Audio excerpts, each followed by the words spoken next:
That's right, ladies and gentlemen. It is Commissioner Cooper, and it's that time of the year again. We got fantasy drafts happening, so we got a great show tonight. We're going to talk about some ADP risers and fallers. We're going to talk about, actually, Brian Scott will be talking and bring his inside the medical tent, talk about some key injuries. We're going to grade a draft sent in by one of you, and we got some fun segments coming up with Mr. Mallard and Judge Jordan. It's that time of the year, so football is here, and it's time for TSS Fantasy.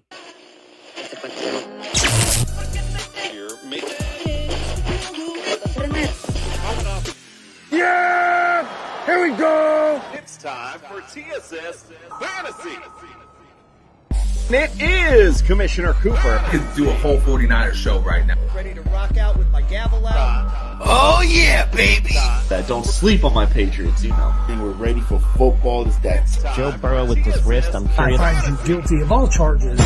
Although you consistent force in this And please develop some really great animals. DJ Chuck Bass. This guy has been doing it ever since coming off. I hope you like the way I pimped you out. 4 targets in all 3 of the classes. Scored a touchdown this year. You know, the great thing about being a football player is you don't have to take a shower to go to work. There it is. No shower needed tonight because I didn't even bring my co-host in, apparently. So welcome into the studio, Justin Jesus Herrera. Welcome in, my friend. I love how the background is just like, it's like that typical stereo fucking club EDM. I feel like I'm just going do, do, do, do, do, do. But I'm also like, I'm starting to get that age where I'm also feeling like I'm about to have a seizure if I don't get the hell out of this club. Yeah, we're at that age indeed, for sure. Let's go. Let's pay the bills first. Sorry, I got off track a little bit there. I got my mind tripping on the studio. Pay the bills first, of course. Go to Underdog Fantasy. Use the promo code TSS. We'll double that deposit up to $100.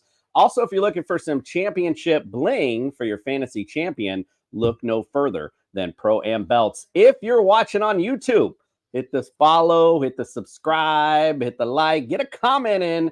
Little things stopping you from doing it, big things popping for us when you do. So we do appreciate you. Like I said, we got a packed, fun-filled show tonight. So let's start things off with some news.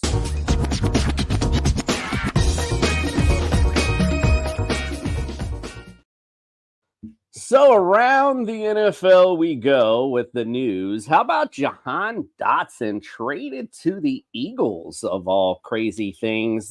Commanders send Dotson and a 5th-round pick. They get a 3rd-round pick this year, 2 7th-round picks, 1 this year and 1 in 2025.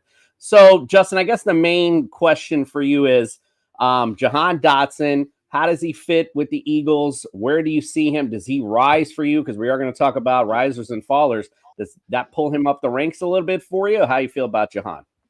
No, it goes down on the ranks for me. It's a better offense, undoubtedly.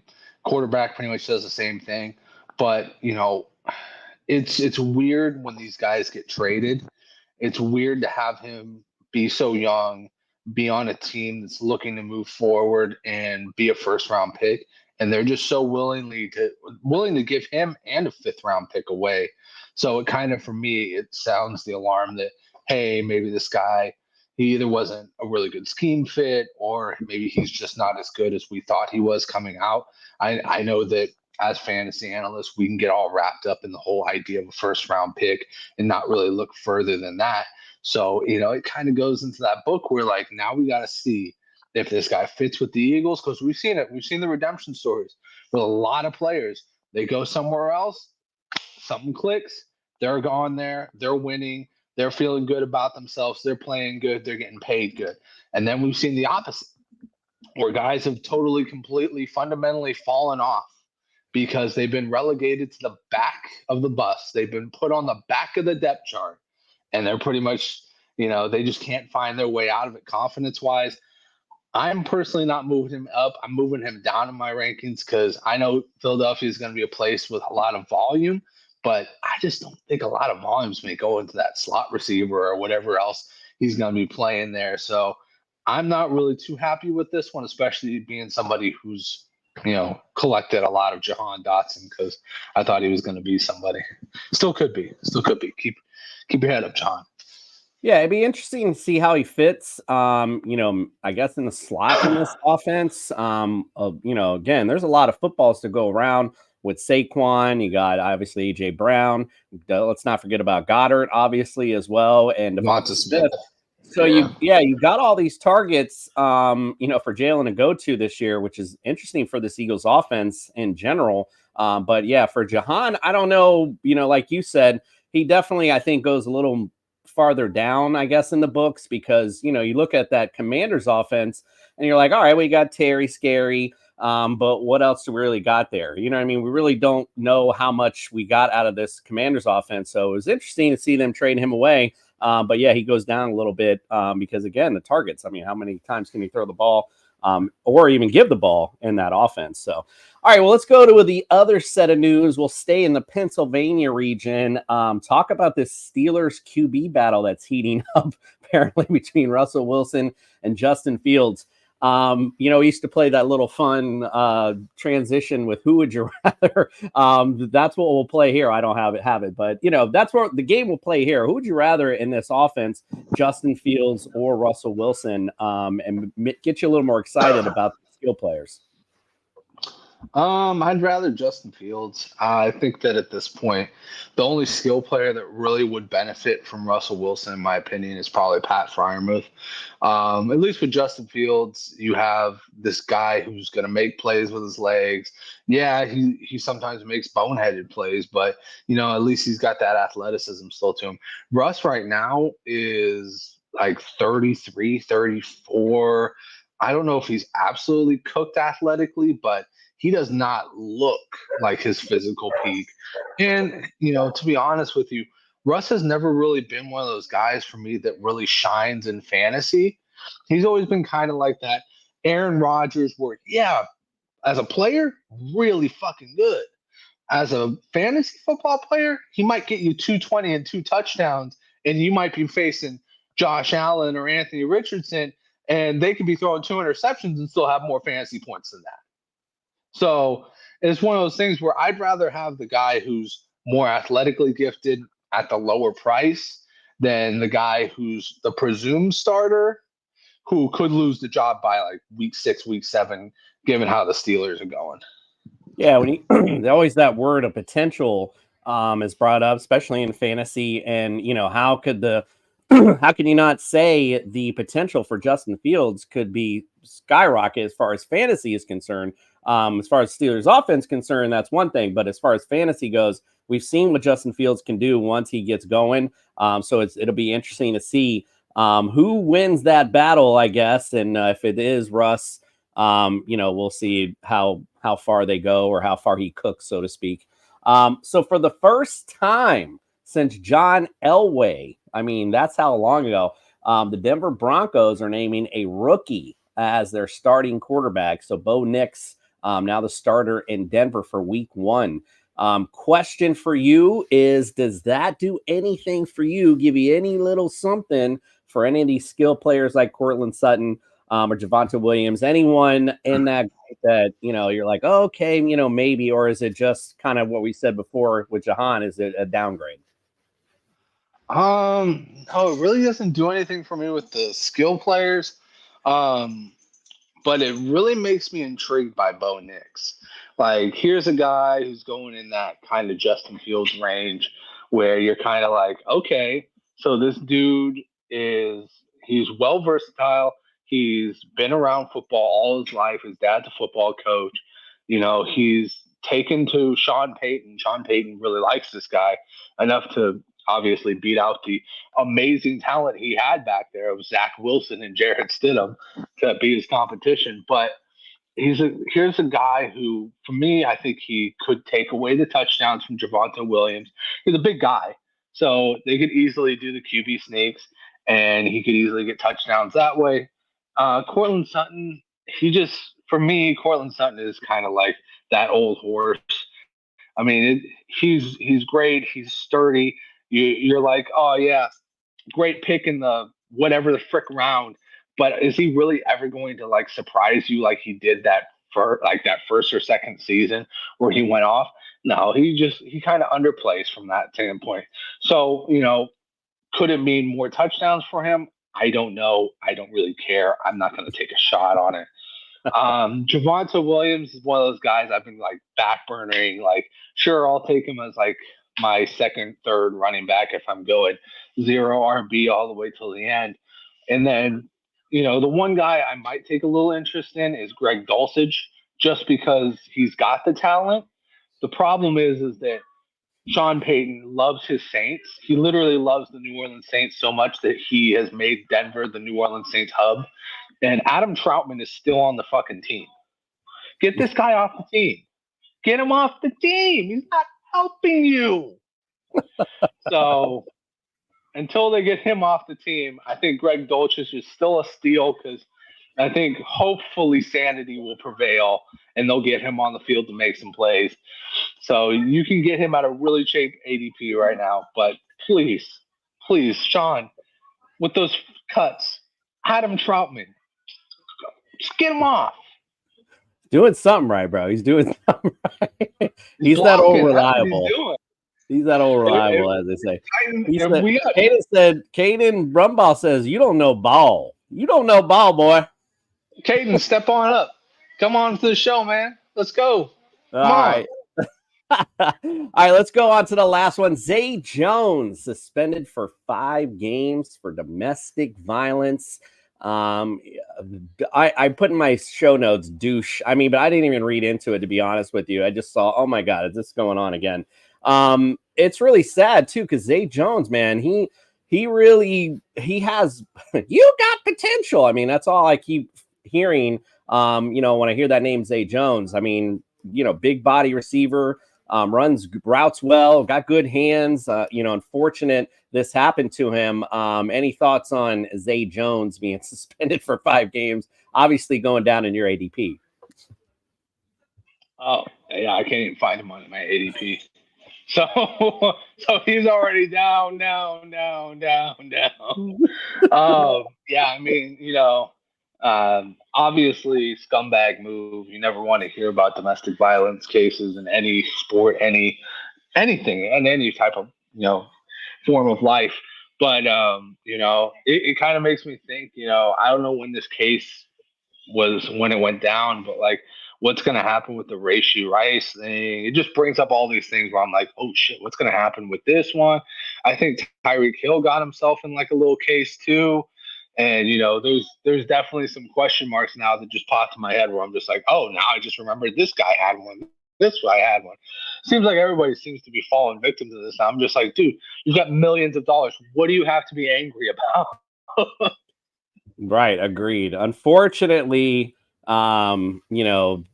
I don't even know what to say. We can't just, it's one of those things where you're afraid to comment. I want to say, but, at the end of the day, it's sad. I'm sad for his family. Just sad for him. Like I said, with that potential of being not only good. That's why I'm here, because I'm never afraid to comment. Caden came back, said, "How do I get up on this podcast?" He'll share some knowledge.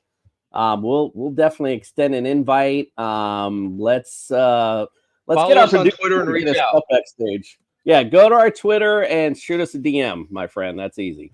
All right, well, we got some ADP risers and fallers, but before we get to that, our buddy, Mr. Mallard, he's made his first appearance for the 2024 season.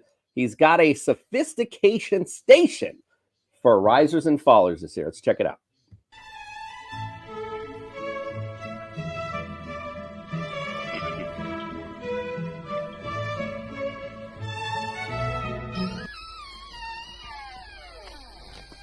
Hello there. Welcome to my humble abode. This will be the setting of this year's Sophistication Station as I take you to this first episode through some draft day values according to ADP and my rankings. So let's start right at the top of the draft. Garrett Wilson. Oh la la! I have ranked in the top 5. Number 4 to be specific. You can get him according to ADP at the end of the first round though, so if you're back around 10, 11, and 12 in your draft, it's your lucky day. You could end up with a top 5 guy right there in Garrett Wilson. Now, to turn that around and start your running back core, Isaiah Pacheco is valued at about the top of the second round, but you can currently get him at the back end of the second round or top of the third. So another nice little jump there in value if you choose to wait for Isaiah Pacheco, or maybe reach for him.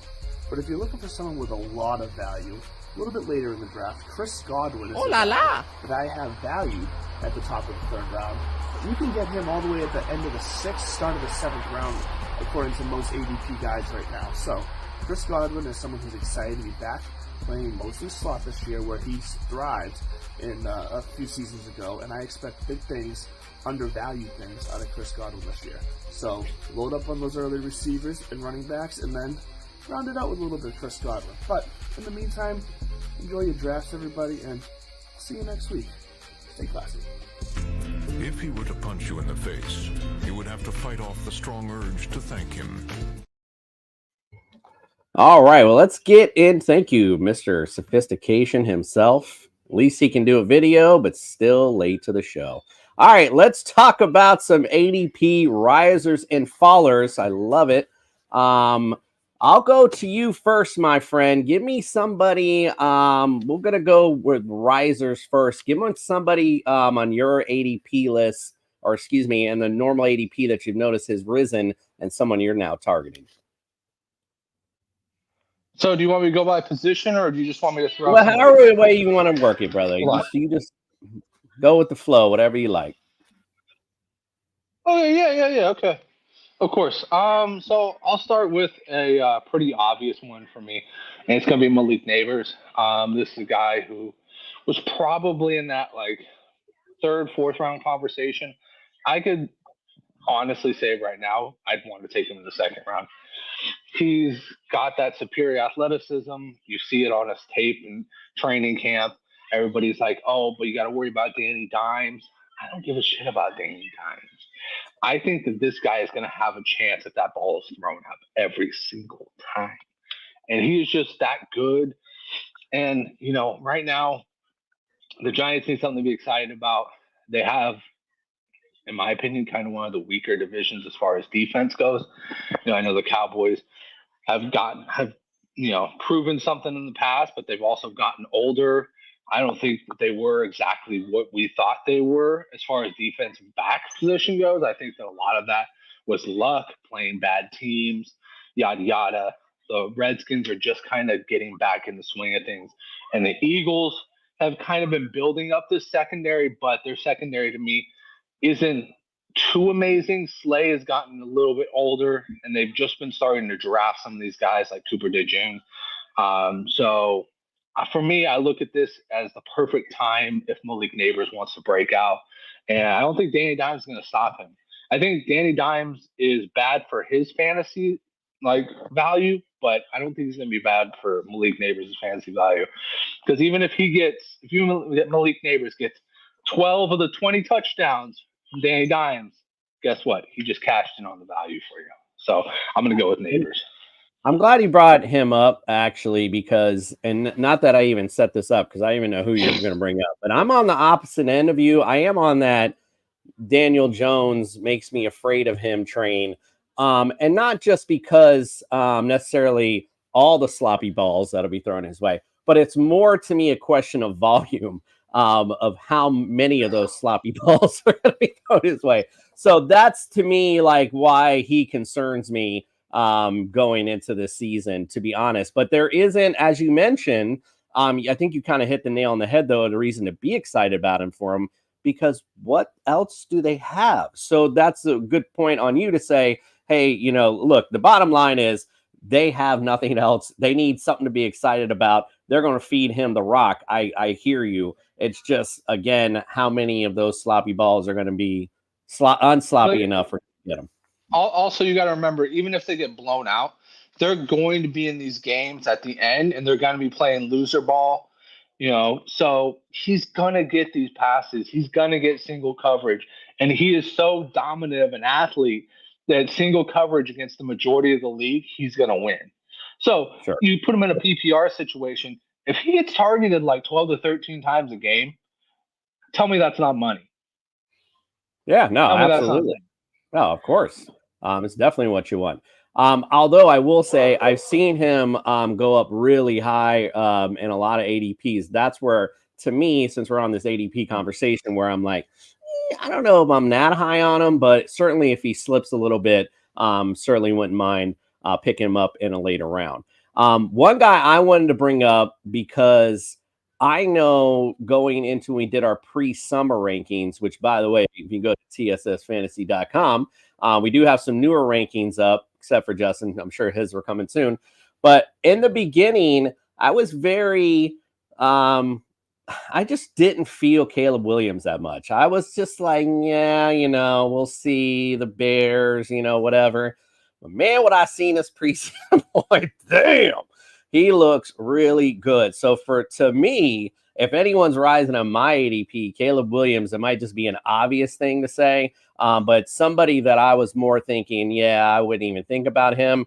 Whereas if I'm going zero RB strategy, he might be somebody I might be thinking about. So anyway, go ahead, my friend. Who else you got? Oh, no, yeah. I just want to say Caleb Williams. I like him a lot this season. I think that the Bears really surrounded him with the talent necessary for him to be successful. I think the opportunity is there for him to have a stellar season. I totally agree with you.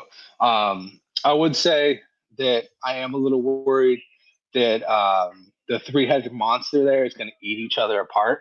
So I would say always go with the guy who has the lowest ADP, but the most chance to maximize it. And for that would be Roma Duze. And so for this transition to be beautiful, I'm going to say my next riser is Roma Duze. So Roma Duze was part of that three-headed monster in a Washington with McMillan and Jalen Polk, who all came out this year. They all three of them were excellent, and I think that to the next level, Roma Duze has that chance to be a true monster in this league. He's kind of built exactly like Keenan Allen, and it's kind of funny that Keenan Allen is here kind of on his last legs because for me, I look at that and I go, here's a guy who's been injury prone for the majority of his career, in his 30s. Wide receivers don't tend to last that long after 30. So I'm looking at like, hey, maybe this is the guy. And then in preseason, when he drops that dime in the bucket, 45-yard pass to Roma Duze, I'll go, oh, man, I think these guys might be on the wavelength, but they're not even going to let Keenan Allen get on the field. They're just going to go straight to Roma Duze.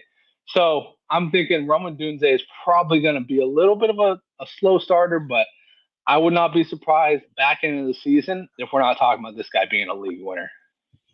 I like it. I mean, again, the Bears offense looks pretty good, and the great case for Roma Duze as well. Look who decided to finally show up, and look, it surprised him bringing him in too. It's Mr. Maller, Mr. Sophisticated Sophistication himself. We just played your first one of the season, so sad that you didn't get to watch, but we're glad to have you in, my friend. Welcome in. Thank you. Sorry for being late. Life jumps in sometimes, but I'm here and I'm ready to be classy as ever. Classy indeed. Better late than never. All right. So we heard your sophisticated ADP risers. Justin just gave us a couple. You got someone else you want to bring up on your ADP riser and faller list? So someone that I think is probably going to be rising in this last week here is going to be from my home New England Patriots. Ramondre Stevenson, I think, is still going to be a massive value here. He's currently, let me actually double check because I'm not prepared with it in front of me right now. His latest ADP though, and I don't have it in front of me, but I know he's going way too late than what he needs to be going for right now because not high, but a few complimentary wines deep. Yes, I am. No, so Ramondre Stevenson, look, this offense is going to run through him. I think the Patriots have made it very clear from the coaching staff, from Robert Kraft. Everyone has made it clear that this offense is going to run through the running game, whether it's Drake May, whether it's Jacoby Brissett, whoever it is at quarterback, Ramondre Stevenson is going to get the run. And I currently have him ranked overall at 45 right now, and I'm probably going to be moving him up because I think he's going to need to rise up in this. He could easily be an RB2 in most leagues scoring. Shout out to Bandy getting our back in the comment section. Fourth and Flex podcast. Make sure you go check them out right here on the Fantasy Sports Podcast Network. He said, not very sophisticated, brother. Look at that. The kids aren't even up the stairs yet, and I am sitting right here jumping in. So work with me.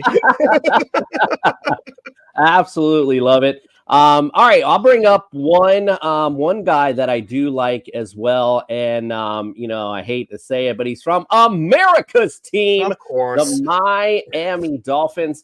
Listen, at the end of the day, Raheem Mostert's getting up there. He's not going to have the repeat touchdown. We know this. He's still going to do his thing, though. I still like Raheem Mostert over Achane.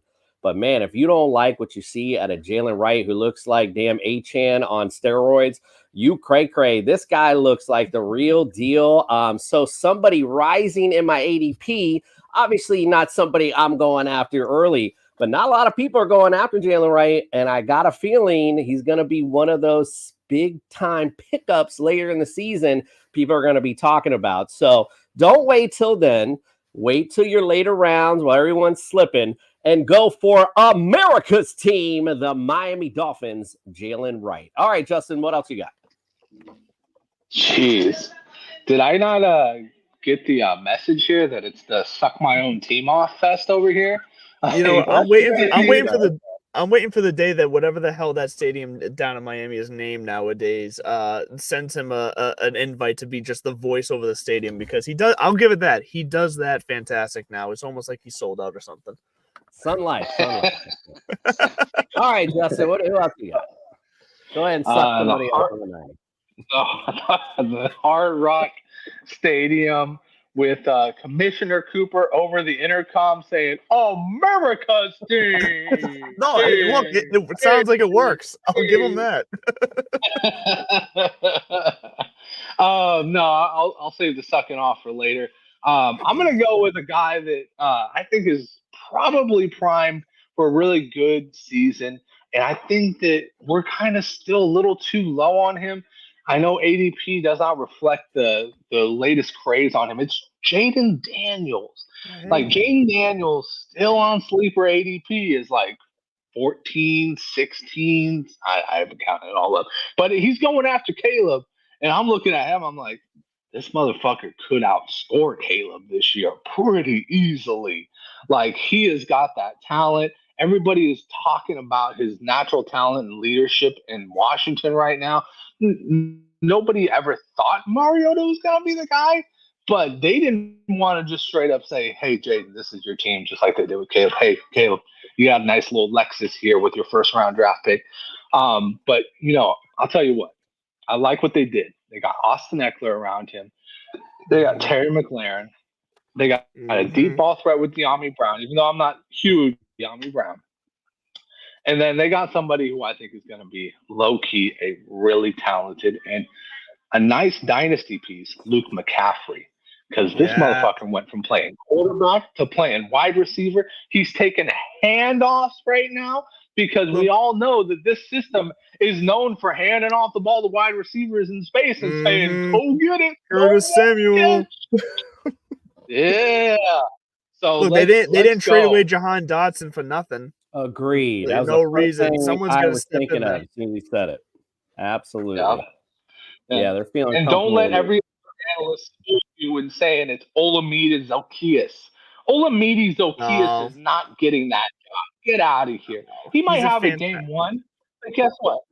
By the end of the season, you ain't going to be saying Zaccheaus' name. You're going to be saying, oh, shit. Did you know that Christian McCaffrey's brother is just as good as he is? I'm gonna just say real quick. I'm gonna give Zaccheaus because I have no life, so I watch every preseason game, and I have to say he looked pretty good. Not for nothing. So I think that's why you're hearing that.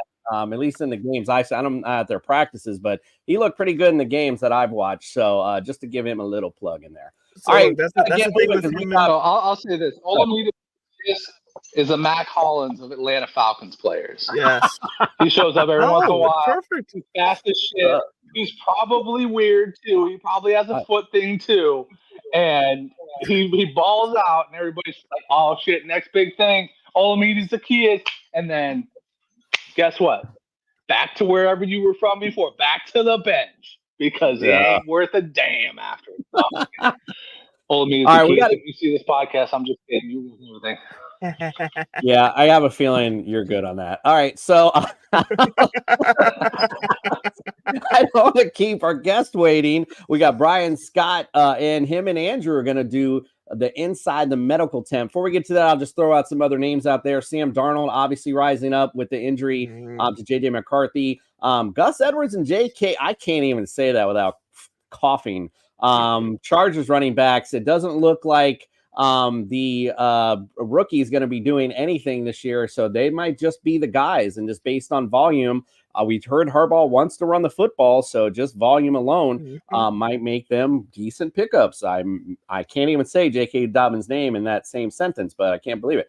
Xavier Worthy, obviously some of the guys from the receiver core from the Chiefs have stepped up. We talked about Rashee Rice. You brought him up earlier. Does that suspension loom later on? We don't know, but we know nothing's going on with Xavier Worthy. We know Hollywood Brown already has an injury, so he's someone else just to make mention. Tim Patrick looks good. Sean Payton's been talking him up as well. Van Jefferson from the Steelers is looking good as well. And Gerald Everett, just by the way, we brought him up when we did the Bears show too, because he was like, the guy just sneaks around constantly and just makes points, bro. So Gerald Everett, just another guy I wanted to throw out there as well. So just again, look around, look at your boards and stuff. Some of these guys are coming up and down. Jahmyr Gibbs has been coming down a little bit just because of that injury. So listen, buy into it. Listen, if some people are slipping on some of these guys, then that's when you go ahead and sneak right on in.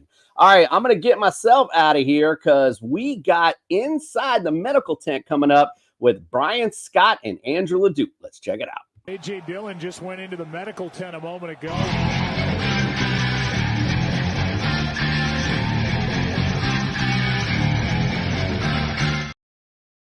Damn, AI makes us look fantastic, dude.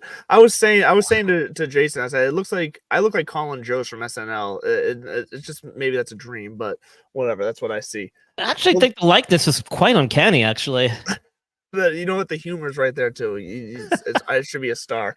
But look, the opening video was perfect because AJ Dillon was right there. He was going into the medical tent, and he's someone we're going to be talking about tonight because this is an injury, quite frankly, that you don't typically hear from, at least publicly in professional sports, I feel like. But AJ Dillon has a stinger. He's got a stinger that he apparently dealt with late last year as well. He's dealing with it again right now. They're taking it week to week from him. But what can you tell us about, first of all, what is a stinger and what do you see with AJ Dillon with this? Yeah, so stingers happen quite a bit, actually. A lot of times you don't hear about it because it's a transient injury, meaning it happens very quickly. The symptoms come on suddenly, but it usually resolves very quickly as well. So a lot of times guys will get stingers, the symptoms will resolve and they'll go away. And it's not unusual, man. Like sometimes they'll just go back in.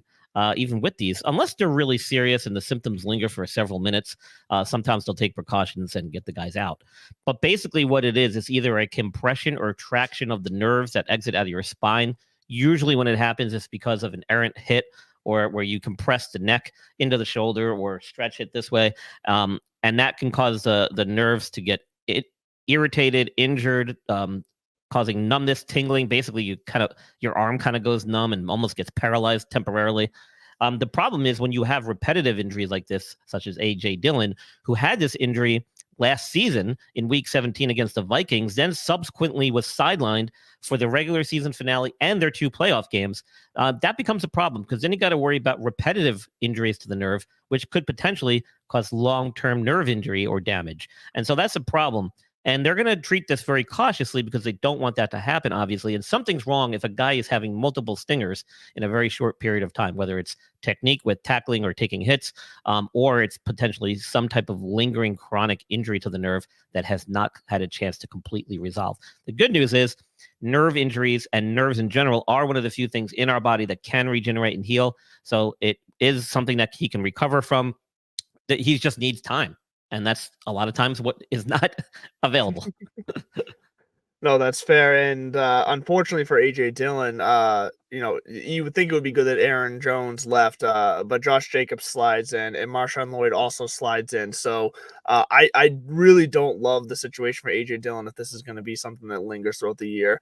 He almost feels useless on fantasy teams at this point. This could potentially be an IR spot where he might land, which could mean roster moves in the near future should he make a full recovery, but it could mean also extended time missing at the beginning of the season should they want to try and keep him on the active roster at some point during the year. So potentially landing on an IR spot, to start the season is a real possibility with this injury.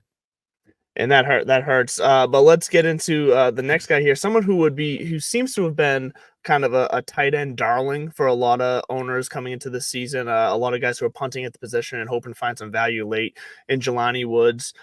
He's got a toe injury, and for the guys or gals who have drafted early and went with that strategy, this seems like this could derail their season before the preseason's even over. How serious is the toe injury for Jelani Woods? It is serious because they're already saying that he's going to have surgery and he's going to be out 4 months. So turf toe injuries are not benign. They are very serious. In fact, in a sport like football, it's one of the worst injuries you can have. And then have the surgery, which is a good surgery, but it does carry with it some risks. Some of those risks being some stiffness in the joint that they're trying to repair where the ligament damage occurred in the big toe.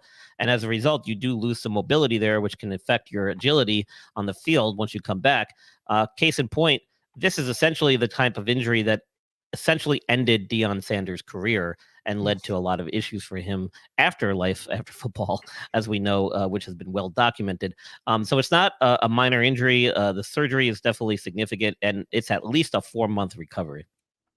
Well, and while that's awful news for Jelani Woods and for Jelani Woods owners who took him at that value, the path is now cleared then for someone like Kylan Granson or the career-long journeyman here, Mo Alley Cox. I guess not journeyman. He's really been with the Colts for most of his career, but still, he just feels like he's been around forever. If you're looking for value, maybe there, but man, this is for people who really punch on the position, get used to playing the waiver wire, I'd say. And then last but not least, someone who's going high in drafts, Jahmyr Gibbs, the dreaded, we talk about it every single year in our article and inside the medical tent, Brian. Yeah. Hamstring injury. We see it so many times where it starts in the preseason simple, and then all of a sudden it's something that they can't shake until the end of the year, if at all. Jahmyr Gibbs' hamstring injury. Is this much of the same of what we're seeing? Is this serious concern for him, or is he the Lions seem optimistic that he's going to be ready, but every team does. Well, they've said all along that it was a mild injury, nothing serious, but they're going to play it safe, and that's usually the smart way to go. The problem is you really don't know what you have as far as the recovery goes until you're able to test it out, and that can be really difficult to do in the preseason and in practices because it's really hard to simulate game time action movements in a simulation type mode. So you never sometimes really know until you test it out and get out there in game competition. So they're going to bring him along slow. They're saying that they're going to have him ready to start practicing next week with the team in anticipation of having him ready to go and suit up in week 1. I don't expect him to do anything much more than that prior to week 1. If what they are saying is true, then we should expect him to have had enough time to recover and be just as good to go as he was last year. Unfortunately, if he's not, we might not know until that week 1 game. And if something does happen, that could be a huge setback and could lead to significant time loss. So we'll have to keep a close eye on how he does in that week 1 matchup. But man, I was hoping to have him on my team this year. I had him last year and he was a great success for me. But I am moving in that direction with trepidation. Yeah, fire up David Montgomery again. It seems like that could be some serious value for you there. Look, that's going to wrap it up for the two of us here tonight. But if you want more in-depth analysis on any of these guys we talked about, plus other guys throughout the week and every week going on, go to theinjuredlistpodcast.com. You're going to find Inside the Medical Tent blog weekly from me and Brian, just in this same format, but in written version. And yeah, we'll get you covered throughout the entire season. But from here on out, going forward, we'll be right back after a quick second break, hearing from our friends from NeuroGuard. So we'll see you after that. Dr. Michael Hutchison has harnessed the latest in neuromuscular dentistry and impact technology to develop a mouthguard that does more than protect. It enhances. NeuroGuard Plus isn't just a mouthguard. By focusing on the jaw's physiological position, it provides an added layer of neuroprotection, significantly reducing the risk of sports-related neurological injuries.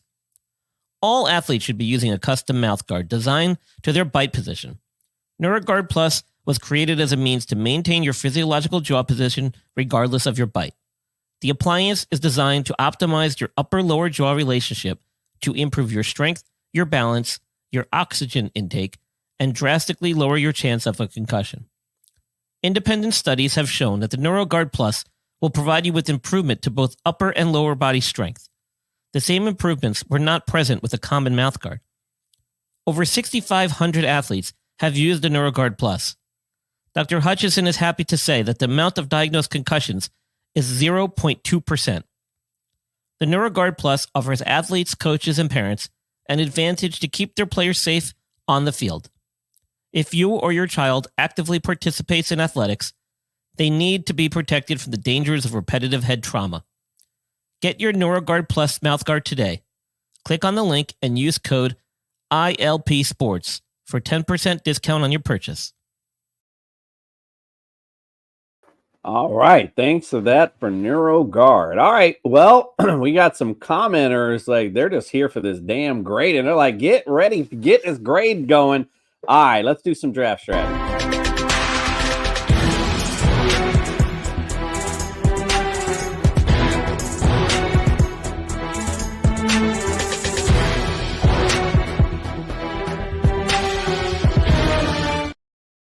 All right, we'll kind of fly through the rounds and just let's notate anything crazy you're seeing here. Kind of these first rounds as usual. Which before we start, by the way, I wanted to take note of this actual league.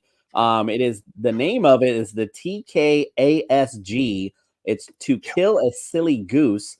This is named after one of the teams, and they were reading To Kill a Mockingbird in high school during music class when the league started. So that's kind of a cool thing. And this is a half PPR, 5 points per passing touchdown. So a little different, kind of taking a little bit out of, the going halfway with the PPR, not going the full 6 points with the throwing TD, making it a 5. So a little bit of a different thing, which brings up, of course, as always, tell everyone to check your settings. It definitely affects the way you draft and how you're going to look at your team going forward. You could have standard leagues. There's leagues that have tight end premiums. There's all types of scoring systems. So make sure you check that out as before you draft. So just in this particular draft, I just kick it to you real quick, Andrew, first. Does that change your mindset with passing 5 point per passing league? Does that change your mindset at all in this from a standard like four pass touchdown league? It sounds silly, but just that one extra point to 5 points doesn't necessarily change it all that much to me compared to like 4 points does. For some reason, that 1 point feels a lot bigger compared to 6. But 5, I treat very much like 6. Honestly, though, the biggest thing that changes the way I draft with the way I looked at this league is that, and I don't mean this in any disrespect. A lot of people disrespect 10-team leagues.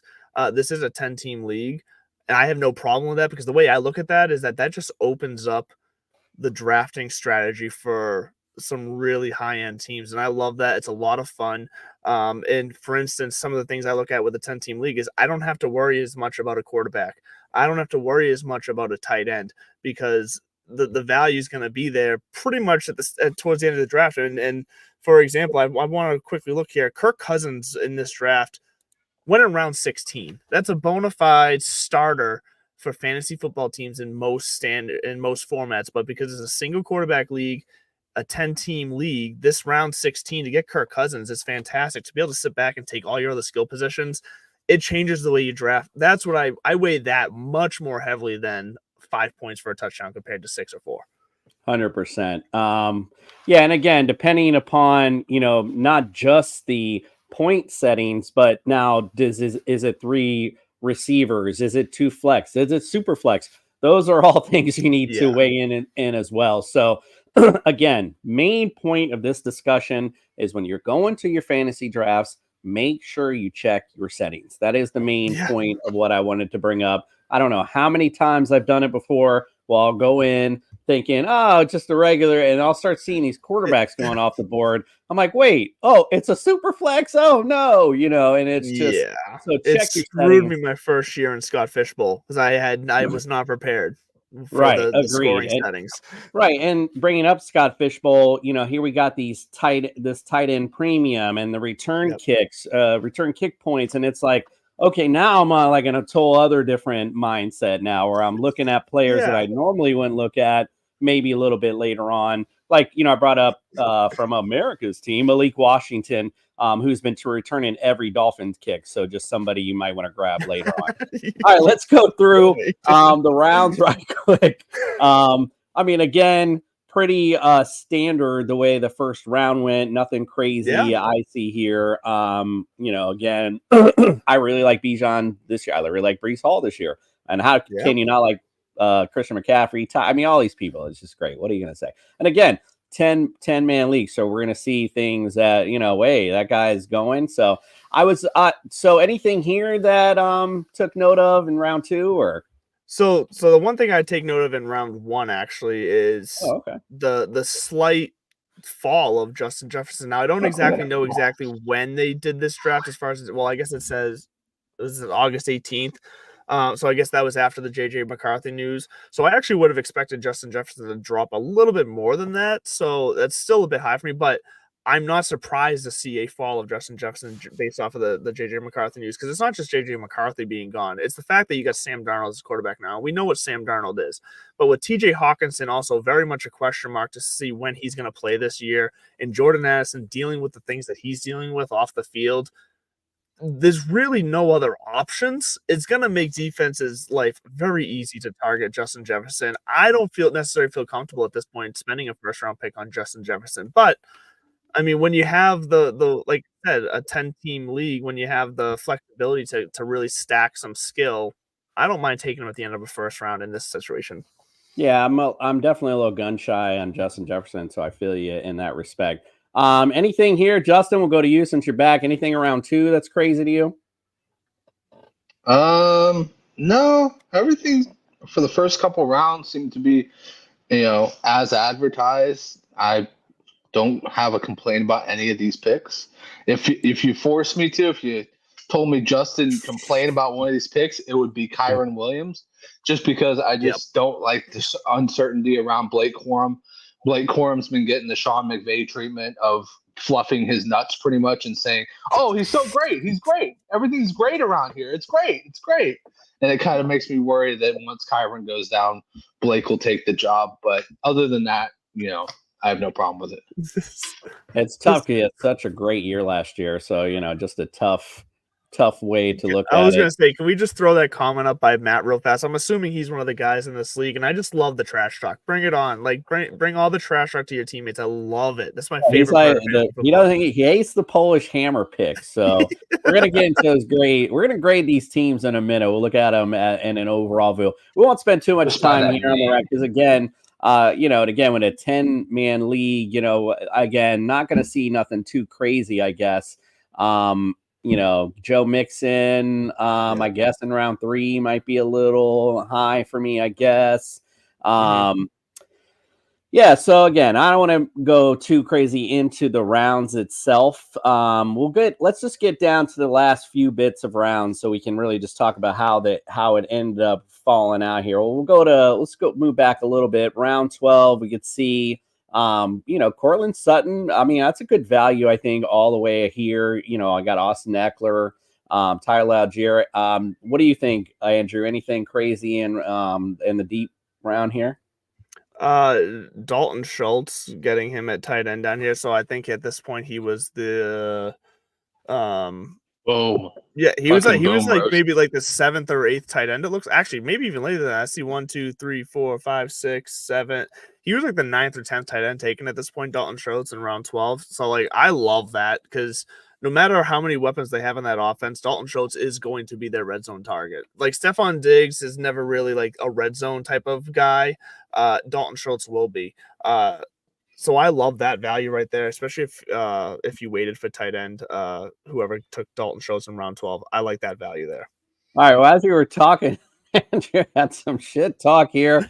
Worth noting, Maticus Finch has never made the playoffs in the 5 years. And Luke chimed in, it's actually 6. And he said he's an embarrassment to the integrity of the league. I freaking love it. This is what fantasy football is about for me. It's a bunch of friends getting together and just absolutely tearing each other apart for like 6 months. I love that. Have at it. Get on each other's ass. Keep it up. Yes, I love it too. That's the way it should be. Absolutely. Justin, let's go to the final round. Anything in here stick out to you, good or bad, in the final round? I mean, they all seem like sound picks except for Antonio Gibson. I just don't see any value in that pick. Everybody else seems to have like some sort of sound. There's some sound reasoning behind it. You always want to save your defenses for last. Bears defense is low-key a steal this year. You know, Marvin Mims, maybe just because you've been hearing some camp notes that he might not be the guy that everybody thinks he is. But yeah, other than that, everybody seemed to be pretty good here. Chang Dynasty with the steal of Gabe Davis. That might get you a 4-touchdown game. But I wouldn't bank on it being a good season for that one. And then, you know, here's a low-key one. Jacoby Myers, slot receiver extraordinaire with Gardner Minshew, not deep ball thrower extraordinaire. Could be a match made in heaven, especially if Devontae Adams is traded midseason. So, I mean, I like it. And like I said, Antonio Gibson is the only one that doesn't make sense to me.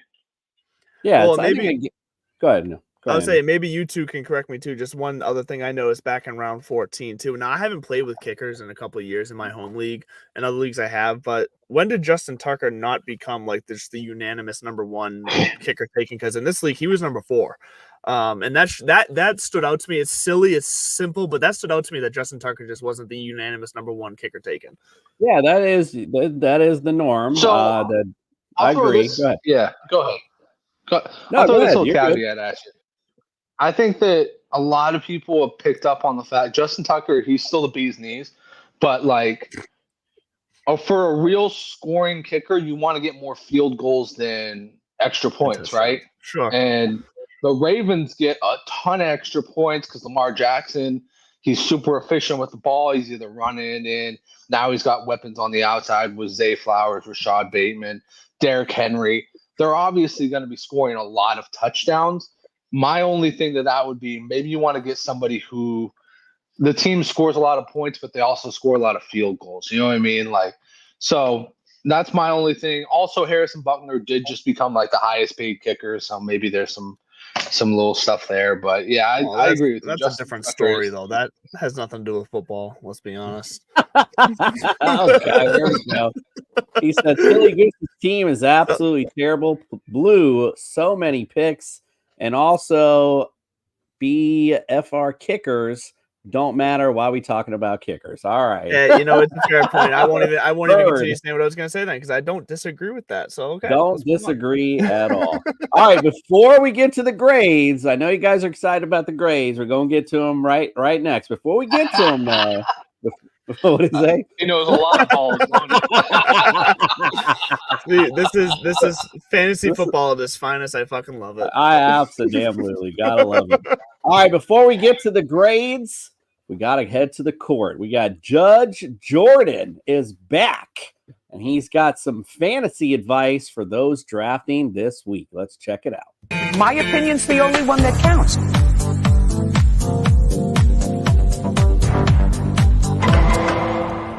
What is up, everybody? Welcome back to the Fantasy Court. I am your honorable or dishonorable Judge Jordan. Today, we are going to be going over the do's and the don'ts of this fantasy season.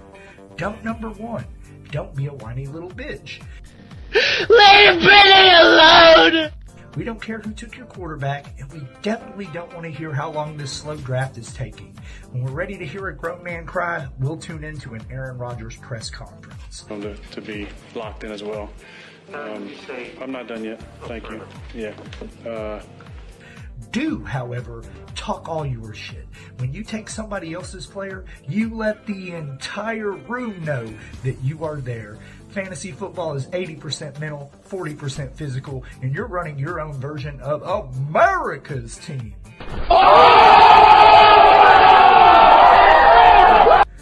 Don't be modest. This isn't your love life.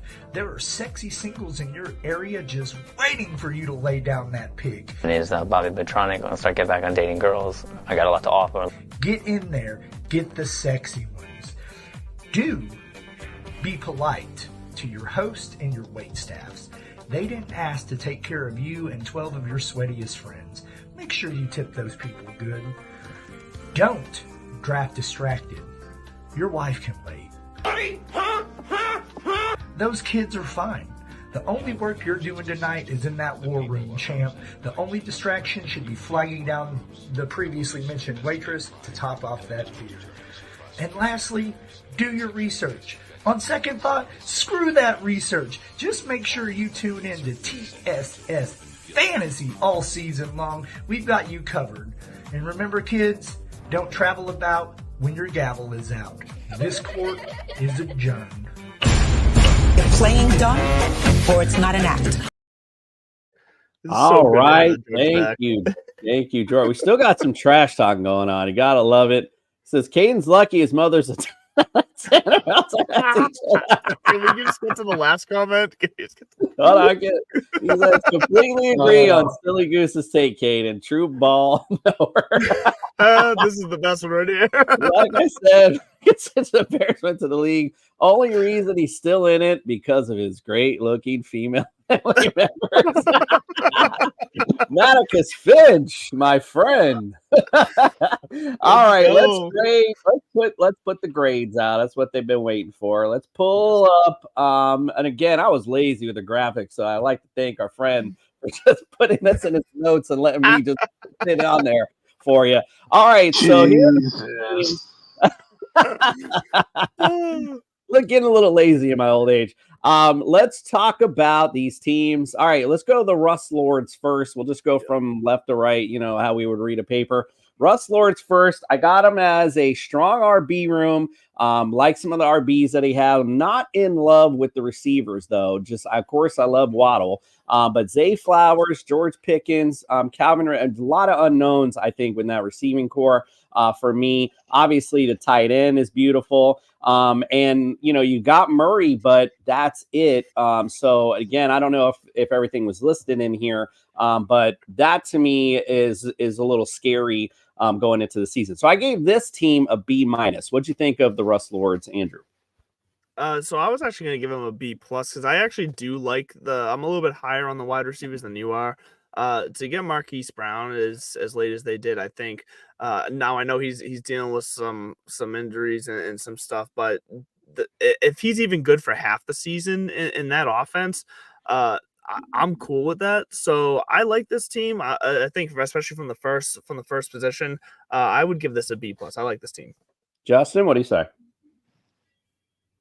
I have to agree with Andrew on that one. I think it's a B+. The only thing that's setting you back is kind of like Jay said. It's just your wide receiver ones don't actually feel like wide receiver ones. It's the only thing setting you back because you got Kyler, you got Achane, you got McCaffrey, you got Cook.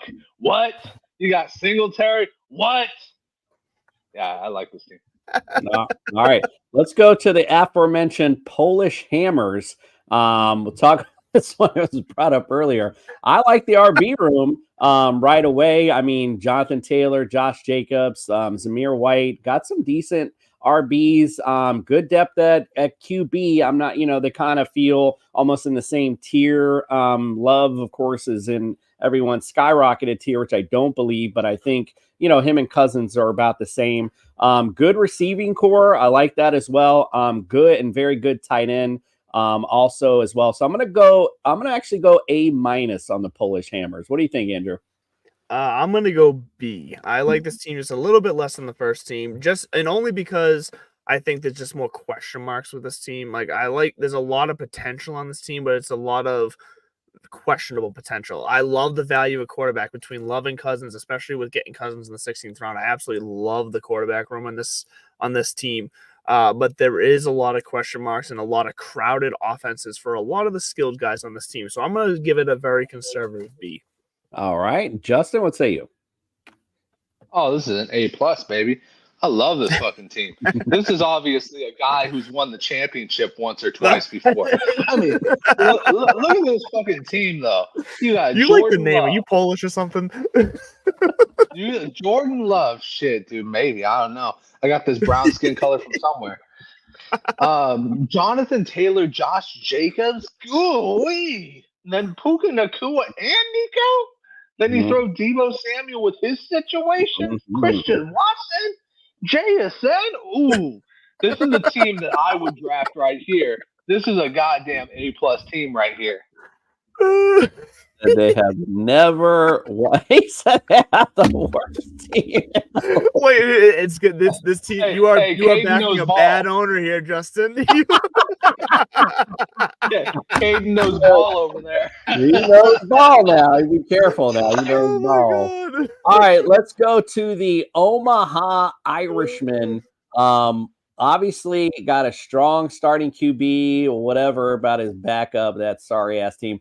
Kyron Williams. I know you guys aren't as high. I like Kyron Williams. I mean, he was great last year. I know you guys aren't as high on him, but I do like Kyron Williams, and I like DeAndre Swift. From what I've seen, again, this Bears offense could be doing some things this year. So DeAndre Swift, if of course stays healthy, and Tony Pollard's of course got some question marks as well. Not to go through every player, my bad. The receiving core I like, and I like the tight ends on this team as well. I'm going to give him an A, an A-, because I feel the running backs, they're good, not great, but I like the rest of the team as it's made up. What say you? Let's go next.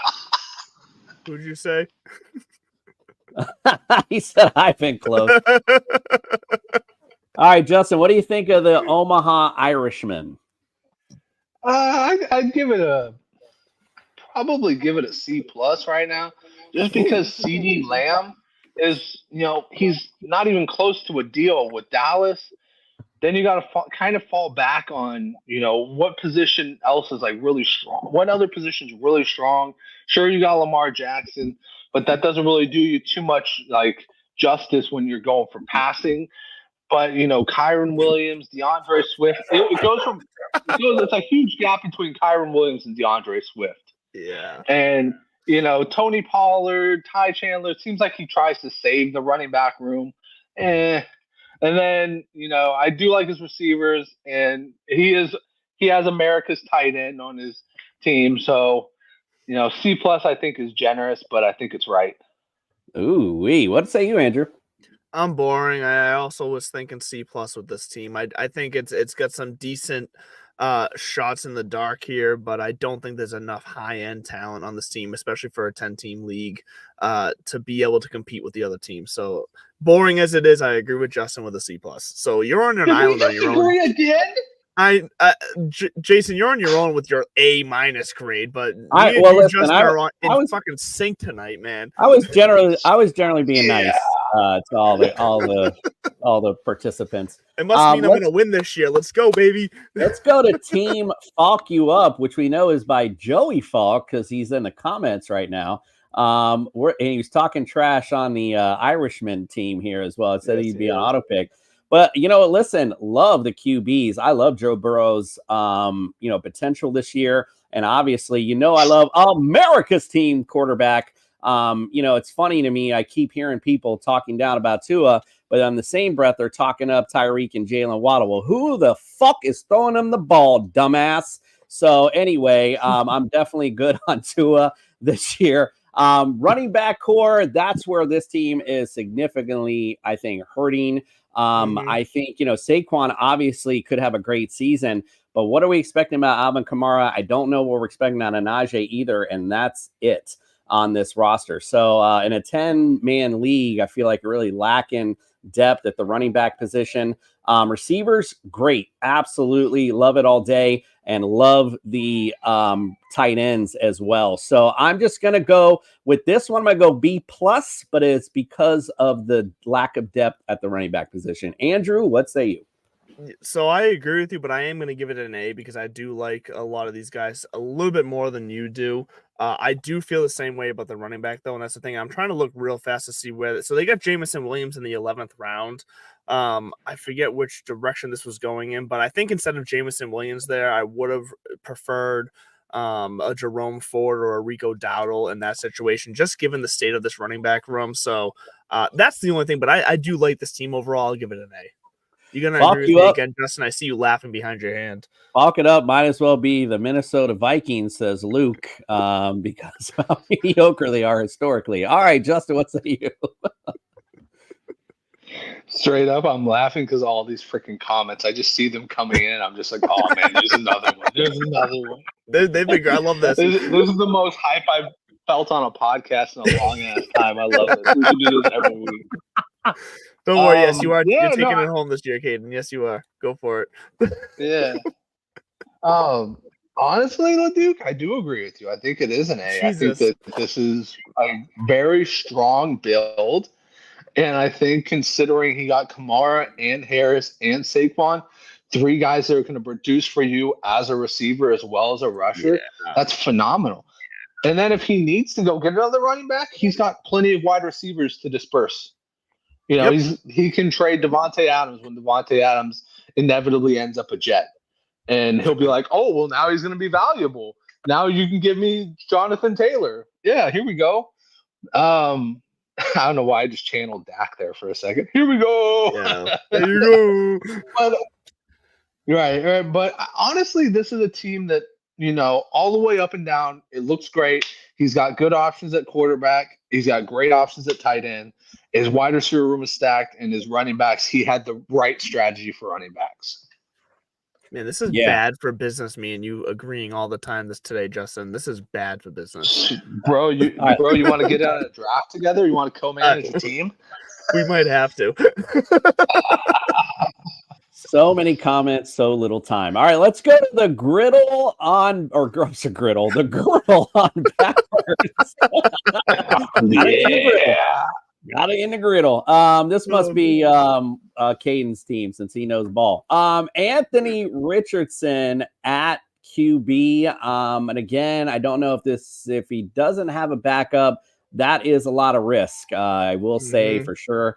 Jameer Gibson, Joe Mixon, Jameer Gibbs. I'm sorry, Joe Mixon, Jonathan Brooks. I'm not going to, here I am caught up naming the whole team again. Running backs, okay. You know, I think there's some good potential with this. But again, you know, the QB makes me a little nervous on this one. Good receivers though, and good tight ends. This is the one team that I just wasn't in love with, and I think it's mainly because the fear of this Anthony Richardson with nothing, no bottom net underneath. So I gave him a C+ on that. What say you, Justin, on that one? Yeah, it's a whole lot of yucca.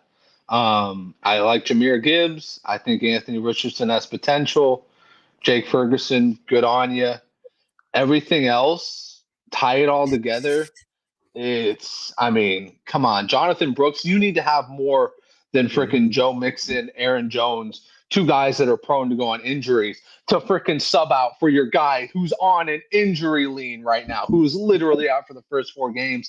Yeah. I need more out of you. Do better. Put that girdle on correct. I'm going to give you a C- with this one. Andrew?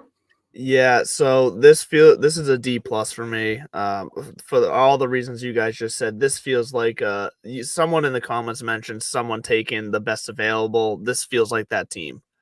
This feels like the team that auto drafted or just took one of the 2 top guys every time. So to have Anthony Richardson as your only quarterback, even in a 10-team league where I know there's quarterbacks on the waiver wire for sure, but that's negligent as a fantasy owner. So D+ for me.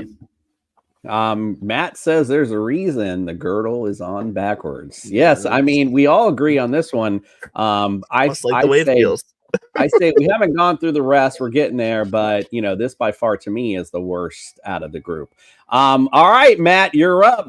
In the comments, we're getting to Maticus Finch. Let's talk about this team.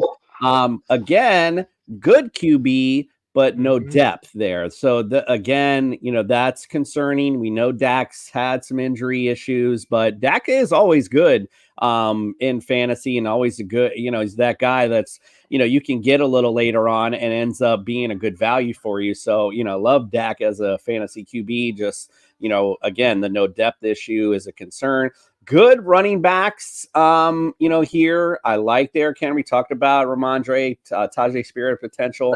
Brian Robinson Jr. Again, a lot of potential there. Obviously, with the receivers, love those receivers as well. And some good tight end potential here on this team as well. So I'm going to go B+ for Maticus Finch's draft. What say you, Andrew? So I'm close. I'm B-, and I do I like the running back room. I don't like Derrick Henry being my number 1, but I love the rest of the depth of that. The wide receivers are absolutely stellar. Top end heavy and deep, so that's great. Tight end, same thing. But I agree with you on the quarterback situation, so I'm gonna give this a B-. All right, Justin, I'll take over in here. What do you think of Maticus Finch's team? I'm going to say this. I'm going to make a very bold prediction here. Some would even say it's cooking with the burners on fucking high. Maticus Finch is going to make the playoffs. He's going to end the streak. Oh. It's going to be over. Oh, did I miss that in the comments? Does he not make the playoffs? 7 years, 0 playoffs? 0 playoffs. You know what? I agree. B- is good enough for the playoffs for me. Go, Maticus Finch. Come on now. The streak I'm going to give you a solid ass B, and you are going to the playoffs, man. You know what, Maticus Finch? Boo Radley is rooting for you. Boo Radley has your back. Please come back to us on the results of this, because I definitely am interested to find out if Maticus Finch wins it all or not. All right, let's go to old McDonald's team. Again, great QBs with Jalen, and we just talked about Jaden Daniels earlier. Love the running backs as well. I put good to great receivers in this group. So a lot of good receivers that could really be great. Have some great seasons and I would just say good tight end. So I give this a straight A for old McDonald. Justin, I'll go to you next on this one. What do you say? Yeah, I got an A. A for this one easily. Gotta love the quarterbacks. Can't say anything bad about the wide receivers. Running backs, Isaiah Pacheco and Bijan Robinson, chef's kiss. And then Evan Ingram, come on now. This guy might end up blowing up this year just because of the fact that nobody's going to be left to guard him on that field. So I love it. Great job. Caleb, just chill, bro. We ain't even got to Chang Dynasty yet. When we get to him, we'll talk about it. I got you, bro. I seen it. You said it like 10 times. I got you. All right, go ahead, Andrew. What do you think of old McDonald's team? So I'm square in agreement with you guys here. I like this team. This is an A for me. What I like about this is that specifically the wide receiver room, I'm not necessarily high enough on Cooper Kupp for him to be my number 1 wide receiver, but the fact that you got Chris Olave, Rashee Rice, and then later on Ladd McConkey and Brian Thomas as your depth, that's good enough for me to take the chance on Cooper Kupp. You're able to round it out. So I like this team. This is an A for me. Yeah, my bad. I was just sitting here scrolling through these comments. You can get lost in these comments. This is fantastic. Keep this coming. This is awesome. All right, we're finally at Chang Dynasty. We know the backup tight end is Njoku. I got you now. Watch them go silent on this one. Watch. So Stroud, obviously, great pick. With Stroud again, going back to the depth situation, which, by the way, Maticus mentioned he wasn't worried about that because he's good on the waivers. So he's good in that regard. But I don't know where Chang's at, but he's got some good running backs, but not great. I mean, yeah, it's kind of kind of not good. Going to the receiver position, some good stuff going on there. Justin Jefferson obviously is the star maker of that. And of course, the tight ends. We got a great tight end with Dalton Kincaid. And don't forget, he's got a decent one with Njoku. So overall, I gave Chang Dynasty a B+. Although looking at it, I might kind of want to go minus with that running back squad. Honestly, yeah. I'm not, as I'm rereading it, not really liking that too much. Andrew, I'll go to you on this one. What do you think? You already said it. B- is exactly where I'm going with this. This is like, it's an okay team. This feels like a team that is going to be fighting for the playoff, like one of the last playoff spots here. I just don't love the mix of depth and high-end talent here. I just don't think there's enough of a balance here. So, yes, I know you have David Njoku in there too. That's not listed. Good for you. It's good. I hope you make the playoffs, but it's going to be a fight. What say you, Justin? Chang Dynasty sounds like an all-you-can-eat buffet. And when you look at this running back room, you kind of go, yeah, there's a lot there, but there's no sustenance there. There's no nutrition. It's a lot of duck sauce. There's no a lot of duck sauce.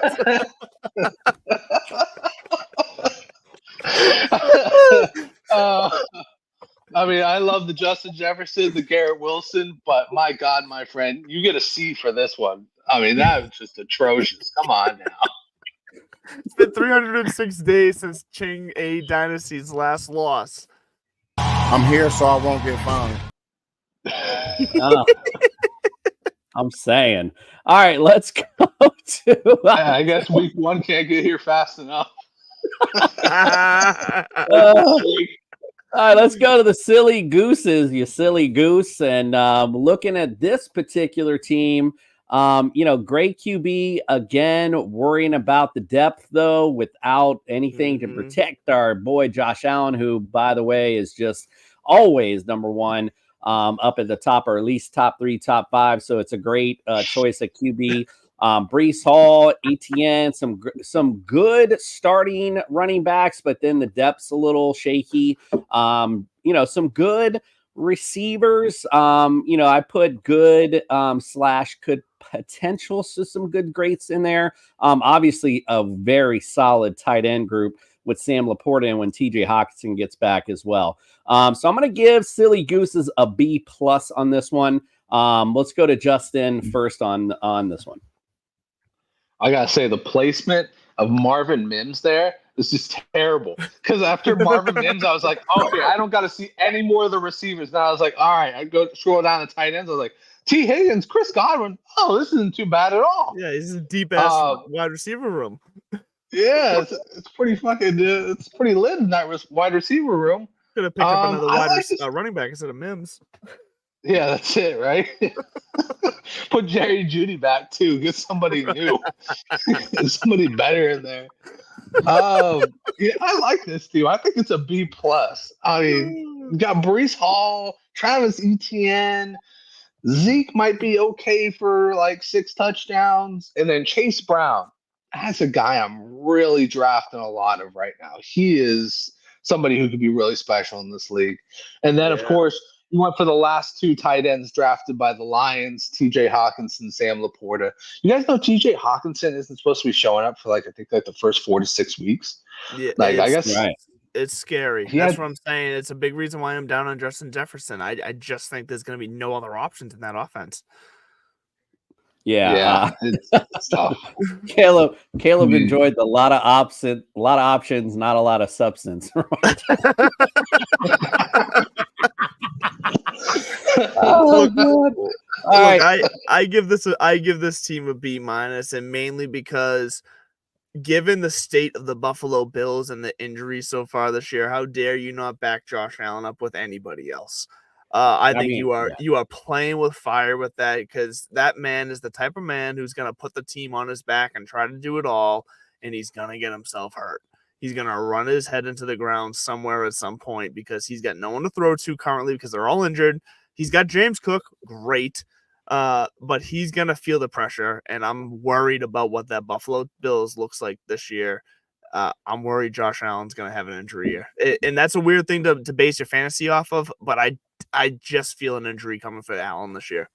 I will just say to counter just that one point, and you said it yourself, is that if he does stay healthy and he does put this offense on his back, yeah. he could be nasty and dirty and a league winner. You're just playing with fire. That's why it's a big risk, big reward. Agreed. Absolutely. All right. Let's finish things off with the Alaskan Bullworms. All right. Again, QBs, got to love this with Mahomes and Caleb Williams. So I love not only do you have a top QB, but you got a great backup as well. You can't draw it up better than that. Running back wise, some good running backs. You got some potential, but I wouldn't say great. Some great receivers, however, in this group, and obviously a great tight end here as well. So I would give the Alaskan Bullworms an A- for this one. What do you say? I think the running backs is what kind of pulls it away from being an A to an A+. What say you, Andrew? A+. I love this team. I like this team. This is the championship team of this league this year. If you don't win the championship, Alaskan Bullworms this year, I will pay for your kids' college tuition. My name is Jason Cooper, and I live in Miami. I was like, wait, what?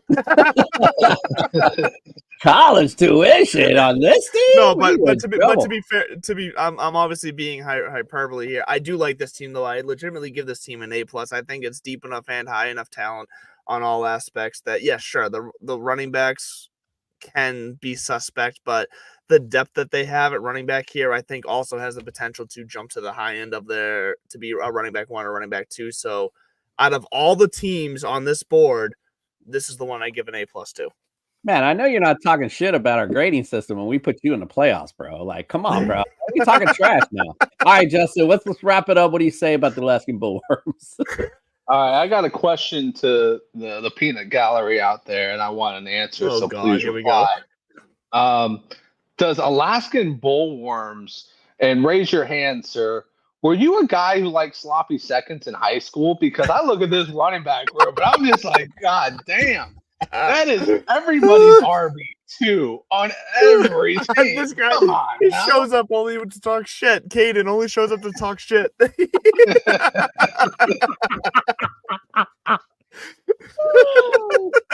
Ryan says, yes, he was. Yes, he was. There's your answer. There you go. Yeah, let's go. Hey, ain't nothing wrong with that. Ain't nothing wrong with that. But I just need clarity on that because now I can grade him correctly. I like what you did here with your sloppy seconds. I'm going to give you a B+ because your wide receiver room looks like your running back room should look. Like nice, clean, everybody's first choice.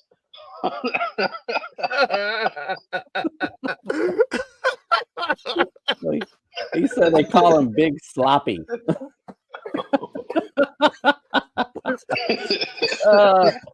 I feel like I want to hang out at this draft, right? I mean, come on. I want to just be a fly. I want to, you know what? Next year, let's work it out. I want to live commentate on this draft. The three of us, we do a live show of this draft because I would love the trash talk. I love it. No. We don't commentate on this draft. We get these motherfuckers in to commentate on our draft. Because I'm boring. We already know they don't know what the fuck they're talking about. So these motherfuckers are funny. They already said the grade for A-. He's like, this podcast, they don't know ball at all. No, he said that about my A+. He did not like my A+. Yeah, that's right. That's what it was. Only Katie knows ball. All right, before we close out tonight, ladies and gentlemen, stick around. We appreciate you hanging on. It's a lot longer than we normally go. We got a little short segment from our boy, Mr. Mallard, Mr. Sophistication himself. I'm going to talk about, again, some do's and don'ts at your upcoming fantasy draft. Let's check it out. It's called Rolling with the Fuck Up.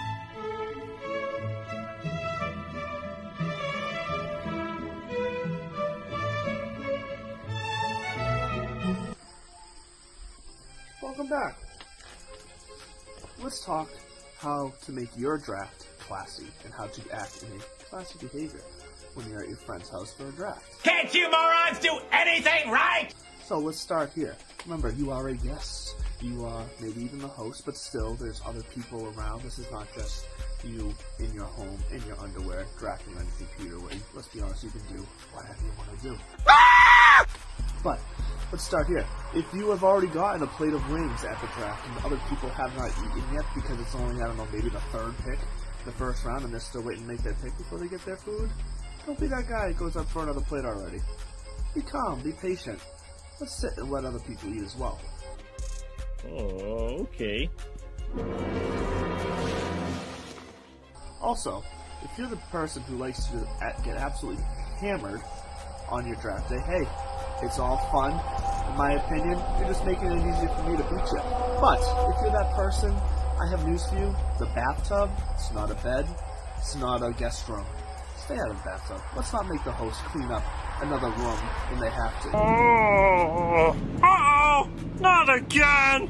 And then if you're also the person who likes to sit and take about the entire clock when we're all in one room in person because you're too busy yapping around talking to other people.